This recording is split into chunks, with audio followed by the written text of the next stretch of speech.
Just want to give a quick breakdown of what the futures market is.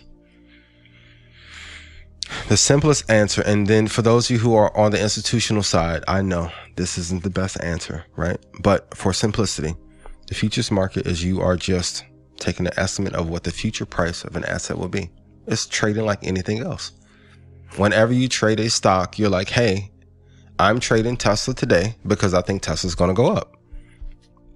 Great. Or if you're shorting something, Nikola, Hertz, right? You're shorting it because you think that it's going to fall. The difference is in the money that is potentially there. And I don't want to induce anyone. So of course, trading has considerable risks, right? Consult with your advisor, and most people should not trade. But let me pull up a calculator for you and just show you really quick. So like if you have, let's say you trade any penny stock or any stock, and let's say you do 33 shares. It's not a lot. And then let's say you get 21 pennies of growth. It's not much. It's not much, right? But the difference is, like, if you trade treasury market, and let's say you do like 33 shares, which are called contracts, and you get the equivalent of 21 pennies, which would be 21 ticks, you'll be looking at $21,625.25.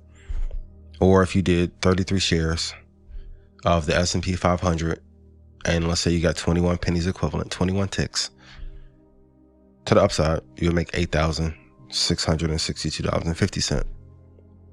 But the biggest mistake in trading that I see is, for all my traders, write this down, not knowing the number of selected trades you're going to take for the year before you even begin investing. It's a huge mistake. And number two, not having a statistical edge based on data, not emotion. Don't say, well, I know I could win. Okay, if you take 100 trades, how many have you won thus far? That's your edge. And then number three, I'm going to tell you, if you long-term invest, the reason why I never worry about other asset classes is because if I'm investing long-term, I know if I get a select number of trades here, any other percentage that I need will be baked into the futures market. So for most people, like 20 trades is ideal for most. Type yes in chat if you think you could potentially win 20 trades. So like,